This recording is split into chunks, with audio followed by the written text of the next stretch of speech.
Bonjour. Aujourd'hui, nous parlons de DNS. Il y a énormément de choses à dire sur DNS. On ne verra pas tout dans cette vidéo. Le but, c'est de comprendre le fonctionnement général dans un contexte, disons, assez simple, c'est-à-dire la configuration de base dans un serveur DNS. Donc, ça va être un petit peu comme on le fait d'habitude, à savoir une explication du fonctionnement, les façons possibles de le configurer, regarder quelques captures Wireshark, mais aussi, on va regarder ça dans une perspective un peu historique. Au début, je voulais faire une petite introduction sur l'histoire d'Internet parce que c'est quelque chose qui a été très déterminant dans l'avènement de DNS. Alors, au tout début d'Internet, il n'y avait pas beaucoup d'hôtes sur le réseau. Ça ressemblait à ça. Ça, c'est l'allure d'Internet en 1969. À l'époque, ça s'appelait pas Internet, c'était ARPANET. ARPANET, ça vient de ARPA, qui est une organisation américaine de recherche qui est assez liée à l'industrie militaire puis à l'armée américaine en général. ARPA, ça veut dire Advanced Research Projects Agency. C'est l'organisation qui était à l'origine de technologies qu'on voit aujourd'hui, qu'on utilise aujourd'hui sur Internet. Un peu plus tard, en 1971, il commençait déjà à avoir un peu plus d'hôtes sur le réseau. C'était une nouvelle façon de communiquer. Il y avait des services comme le transfert de fichiers, le courrier électronique. C'était des très grosses innovations et beaucoup de chercheurs dans plein d'universités et de centres de recherche étaient intéressés à se greffer à ce réseau-là qui émergeait à l'époque. On voit qu'à peu près 15 ans plus tard, il y avait de plus en plus d'hôtes sur Internet. En 1984, on commençait à implanter le protocole IP et les protocoles IP et TCP. La croissance d'Internet a évidemment amené de nombreux problèmes. Un de ces problèmes-là, c'était que les autres sur le réseau, on voulait pouvoir y accéder avec leur nom et pas nécessairement avec leur adresse. Si par exemple un chercheur quelque part ici à l'université de Berkeley voulait se connecter sur un serveur du MIT ici, il n'allait pas utiliser son adresse IP, il préférait utiliser le nom de l'autre, MIT 44, comme destination pour son message. Et ça obligeait en fait les utilisateurs de ce réseau-là, de ARPANET, à maintenir une liste de correspondance entre les adresses et les noms d'hôtes. Cette liste-là, elle existait depuis avant 1984. Elle existait même avant que IP et TCP soient inventés. Et ça ressemblait à ceci. Sur chaque hôte de chaque réseau, on avait un fichier où chaque ligne nous permettait de définir le nom d'un hôte et des informations sur comment y accéder. Là, vous voyez ici, c'est pas du IP du tout. C'est le nom d'un réseau, LCS, et ensuite un identifiant pour cet hôte-là sur le réseau. Ça nous dit ici que c'est un serveur qui roule Unix et que c'est une machine de type VAX. Ce fichier-là s'appelait hosts.txt et il était hébergé sur un seul serveur pour tout l'ensemble d'Internet. Si quelqu'un voulait ajouter un autre, c'est pas Internet en fait, c'est ARPANET, si quelqu'un voulait ajouter un autre sur ARPANET, il fallait qu'il contacte les gens qui maintenaient cette liste-là, qu'ils fassent ajouter une ligne dans le fichier, et ensuite l'espèce de copie maître allait être mise à jour, et chaque hôte sur le réseau, sur ARPANET, devait télécharger ce fichier-là, par exemple, une fois par semaine, pour avoir une version à jour des données et des hôtes sur le réseau. Ça, c'était l'allure de la liste en 1983. Un peu plus tard, justement, quand le protocole IP a vu le jour, on a ajouté des adresses IP dans cette liste-là. On a aussi changé le format. Plutôt que d'avoir le nom de l'autre suivi de l'adresse, là maintenant, on avait l'adresse suivie du nom de l'autre. Il y avait encore des informations sur le type d'ordinateur et aussi les services qui roulaient sur chacun des autres. Maintenant, si on regarde une version du même fichier, mais cette fois-ci de 1992, vous voyez que là, on a toujours les adresses des hôtes, mais les noms des hôtes, maintenant, ils sont suivis d'un domaine. la notion de domaine était apparue. Donc, ça nous permettait de spécifier qu'un autre faisait partie d'une organisation, d'un réseau qui s'appelait concordia.ca, qui était associé au préfixe 132.205. Puis donc, tranquillement, ça commençait à émerger une manière d'organiser toutes ces informations-là. Mais il y avait encore un gros problème avec cette façon-là de stocker l'information sur les autres du réseau. Donc, comme je vous disais, ce fichier-là, host.txt, les autres sur le réseau, pour garder leur information à jour, devaient le télécharger à intervalles réguliers. Dans les machines Unix, parce qu'à l'époque Linux n'existait pas, mais dans les machines Unix, le fichier était stocké dans etc/host. etc/host, ça existe toujours dans les machines Linux. Évidemment, on ne télécharge rien parce qu'on ne fonctionne plus avec ça, mais ça existe toujours et c'est toujours utilisé, mais pas de la même façon. Vous voyez que ici, dans le fichier host de mon autre Linux, on peut ajouter des entrées manuellement et ça va toujours prendre le dessus, ça va toujours être prioritaire par rapport aux entrées qui nous viennent par un serveur DNS. Ce fichier-là, il existe aussi dans Windows. On peut aller le chercher dans C, Windows System 32, Drivers, etc. Hosts. Là, vous voyez, j'ai aussi des associations entre des adresses IP et des noms. Là, évidemment, les noms que j'ai mis là, c'est pas quelque chose qui est utile, c'est juste quand j'avais fait une démo, j'avais entré des valeurs et j'ai oublié de les effacer, mais ça marche. C'est toujours utilisé ici aussi par Windows si on a besoin de faire une résolution à la main, si on veut. Évidemment, il y avait des problèmes à fonctionner de cette façon-là. Le fait qu'il y ait un fichier centralisé avec des correspondances entre les adresses IP et les noms, ce n'était pas efficace et c'était très coûteux. Pourquoi? Parce que le téléchargement de ce fichier-là par des milliers d'autres sur le réseau, de façon quotidienne, ça prenait beaucoup de bandes passantes. En plus, plus il y avait de serveurs à inscrire dans ce fichier-là, plus les gens qui administraient la liste commençaient à avoir trop de travail. Donc, il a fallu trouver un système pour remplacer cette façon-là de procéder. Il y avait aussi d'autres problèmes, le problème des collisions. Dans le fichier, il fallait absolument pas que deux serveurs aient le même nom, sinon ça allait causer une ambiguïté. Ça aurait été impossible de savoir quelle adresse IP choisir à partir du moment où deux serveurs ont le même nom. Et comme il y avait beaucoup d'entrées dans ce fichier-là, ça devenait difficile de gérer les collisions. En plus, la question de la cohérence. Ce problème-là, c'est le fait que si un autre sur le réseau doit télécharger ce fichier-là pour être à jour, c'est très possible que certains autres sur le réseau qui n'aient pas téléchargé le fichier depuis très longtemps et donc leur liste est absolument pas à jour. Et ça peut poser des problèmes.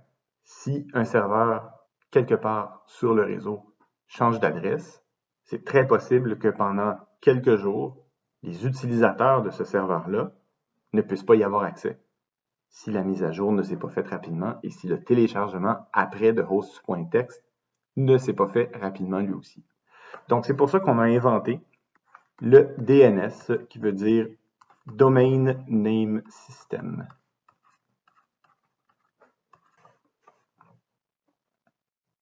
La particularité du DNS, c'est la décentralisation.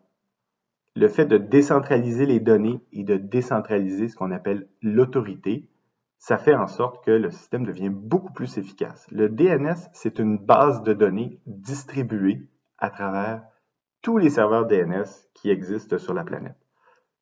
Et sans trop entrer dans les détails, la façon dont ça fonctionne, c'est que chaque serveur DNS est comme une petite île dans un océan qui a l'autorité sur son domaine. Donc, supposons qu'on a un domaine qui s'appelle cm9.ca. Dans ce domaine-là, il y a plusieurs autres qui ont différents noms. Dans l'ancien système, si ces 6 autres-là, je veux les enregistrer dans host.txt, il faut que j'appelle l'autorité qui gère le fichier, que je demande de les ajouter, Et ensuite, je croise les doigts pour que ce fichier-là soit téléchargé assez rapidement pour que les gens puissent accéder à mes serveurs. Mais en réalité, le fait de dire j'ai 6 serveurs dans mon domaine et je leur donne l'adresse 1.2.3.4, c'est une décision qui me revient à moi. Donc, je devrais avoir l'autorité de gérer les autres de mon domaine comme je veux. Donc, le DNS permet ça. Dans un serveur DNS, on peut entrer les associations hôtes IP qu'on veut, tant que c'est dans notre domaine. Donc, si je veux faire un abc.cm9.ca et lui donner une adresse que je possède, j'ai le droit de le faire. C'est une décision qui me revient et je n'ai pas de compte à rendre à personne.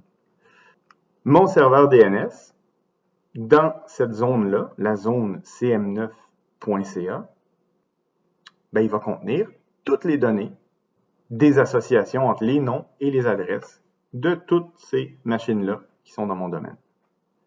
Donc, l'information, les données, l'information de l'association nom-adresse, elle n'est plus dans un seul fichier qui s'appelle hosts.txt, elle est juste ici dans mon serveur DNS. Et pour le domaine gouv.qc.ca, l'information, les données, elles vont être dans les serveurs DNS de gouv.qc.ca. Les associations de noms et d'adresses de Microsoft.com vont être dans les serveurs DNS de Microsoft.com. Donc, les données aussi sont décentralisées. Alors, supposons que dans ma zone cm9.ca, j'ai mon serveur DNS ici, qui contient toute l'information des autres dans son domaine, dans sa zone. Alors, supposons que dans ce domaine-là, il y a un hôte qui aimerait connaître l'adresse IP, l'hôte A ici, aimerait connaître l'adresse IP de l'hôte B. Donc, il va poser une question au serveur DNS, il va dire quelle est l'adresse de b.cm9.ca? Et là, le serveur DNS, il y a cette réponse-là dans ses enregistrements parce que B fait partie de sa zone. Et il va lui répondre, l'adresse c'est 1.2.3.4. Mais qu'est-ce qui se passe lorsque A veut avoir une autre information que celle-là?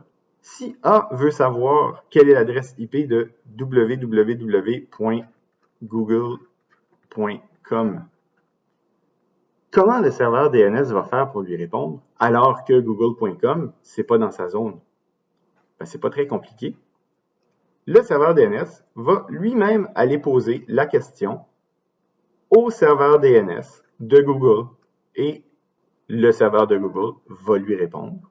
Puis cette réponse-là, le serveur va pouvoir l'acheminer à A pour que A puisse se connecter sur le serveur de Google avec son adresse IP.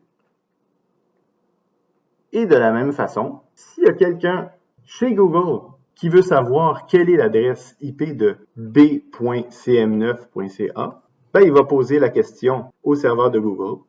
Le serveur de Google va poser la question au serveur DNS de la zone cm9.ca et le serveur DNS, qui connaît la réponse, va l'envoyer à celui qui lui pose la question. Puis ensuite, le serveur de Google va pouvoir répondre. Les serveurs DNS se parlent comme ça entre eux. Ce que ça veut dire, c'est qu'un serveur DNS peut recevoir deux types de requêtes. Il peut recevoir une requête soit d'un client DNS, soit d'un autre serveur DNS qui n'a pas l'autorité dans la zone cm9.ca. Et donc ça, c'est un fonctionnement très élémentaire du DNS. Ça va plus loin que ça, mais on ne l'explorera pas dans ce cours-ci. Pour l'instant, les exemples qu'on vient de voir, c'est des exemples qui touchent au domaine public. Si vous voulez accéder à www.google.com, c'est un serveur sur Internet dans le domaine public qui a une adresse publique. Ce sera dans le cours Protocole et services 2 que vous verrez ça. Mais là, on va regarder la configuration d'un serveur DNS pour un réseau interne qui ne fait que répondre aux requêtes qui viennent de l'intérieur, si on veut. Alors, lorsqu'on configure un serveur DNS, on doit définir un fichier pour chaque zone sur laquelle on a une autorité. Donc, supposons qu'on a un serveur qui a autorité sur la zone abc.com. Dans le cas d'un serveur Linux, il va falloir déclarer dans la configuration du serveur DNS toutes les zones sur lesquelles on a autorité. Et pour chacune de ces zones-là, faire un fichier de zone. Et le fichier de zone, c'est ce qu'il y a ici dans la partie droite. Dans ce fichier-là, on va mettre toutes les informations de la zone et toutes les associations entre adresse IP et nom d'hôte dans cette zone-là. Ces informations-là, elles peuvent être stockées par d'autres serveurs ou des hôtes. Autrement dit, si un serveur me demande quelle est l'adresse de www.abc.com, la réponse, elle est ici.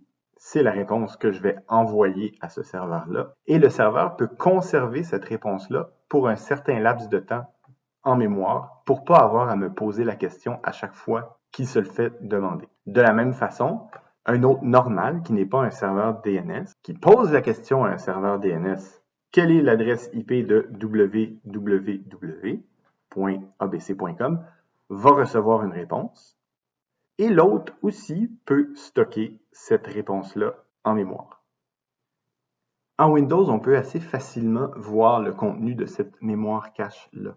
La commande, c'est ipconfig/displaydns. Là, pour l'instant, j'ai rien dans cette mémoire cache-là. Mais si je fais, par exemple, ping www.cmaisonneuve.qc.ca, lorsque je fais le ping, il y a une requête DNS qui est faite pour me donner l'adresse IP correspondante. Je la stocke en mémoire cache, puis ensuite, je peux faire le ping sur l'adresse IP. Si je fais maintenant ipconfig/displaydns, on peut voir ici que j'ai gardé en mémoire le fait que www.cmaisonneuve.qc.ca, ça correspond en réalité à un serveur qui s'appelle DSNI Global Fastly.net, et ce nom-là lui-même correspond à l'adresse IP 151.101.126.133. Maintenant, Windows ne va pas conserver cette information-là éternellement. Il va la conserver, dans ce cas-ci, pour un nombre limité de minutes ou de secondes.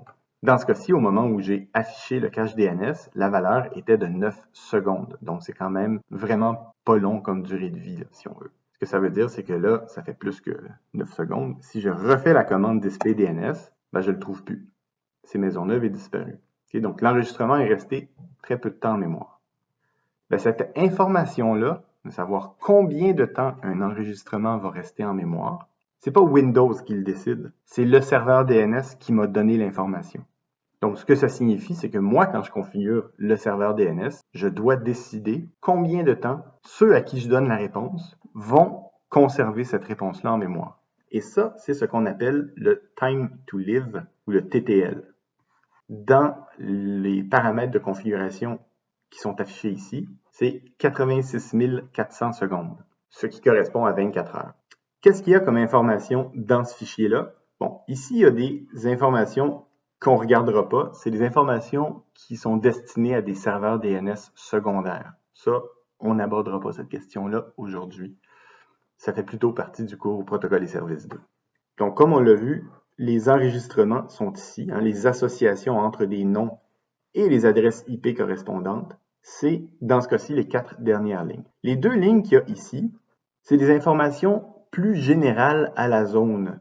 Donc, pour la zone abc.com, la première ligne ici dit que NS, name server, donc le serveur DNS, c'est ns1.abc.com. Ça ne donne pas son adresse IP. Ça fait juste dire quel est le nom du serveur DNS pour la zone abc.com. De la même façon, on a des enregistrements MX pour le serveur de courrier associé à cette zone-là. Si je veux envoyer un email à bob@commercialabc.com, ben éventuellement, je vais avoir besoin de savoir quel est le nom du serveur de courrier de la zone abc.com. Donc là, ici, l'enregistrement MX permet de savoir que c'est mail.abc.com, le serveur de courrier de cette zone-là. Ensuite, quand je vais avoir besoin de savoir c'est quoi l'adresse IP de mail.abc.com, je vais avoir la réponse ici. Mais là, comme vous voyez, je n'ai pas une réponse directe. Il y a différents types d'enregistrements dans un serveur DNS. Il y a les enregistrements de type A et des enregistrements de type CNAME. Il y en a d'autres aussi, mais là, pour l'instant, on ne verra que A et CNAME. A, ce sont les enregistrements qui relient des noms à des adresses, comme on le voit ici. CNAME, c'est des enregistrements qui nous permettent de définir des alias. Donc, qu'est-ce qu'on voit ici? On voit que mail.abc.com, en réalité, c'est l'hôte SVA. Et www.abc.com, c'est aussi l'hôte SV1. Une fois qu'on sait ça, c'est l'enregistrement A qui va nous dire que l'hôte SV1, son adresse, c'est 10.10.10.15. Et donc ça, c'est la base de la configuration d'un serveur DNS, d'un fichier de zone. Dans une zone, on a souvent un serveur de courrier, l'enregistrement unique. Ici, le 1 qu'il y a juste à côté, c'est que des fois, on peut avoir plusieurs serveurs de courrier. Ben, ce nombre-là, c'est juste une façon de prioriser les serveurs de courrier. Si j'avais un serveur qui était 1 et un autre qui était 10, ce que ça signifierait, c'est que le 1 serait priorisé par rapport au 10. C'est donc une façon d'ordonner la priorité des serveurs de email lorsqu'il y en a plusieurs pour une zone. Donc, pour la zone, on a l'enregistrement pour les serveurs de courrier, l'enregistrement pour savoir quel est le nom du serveur DNS, ensuite des alias et des associations directes, nom d'hôte, adresse.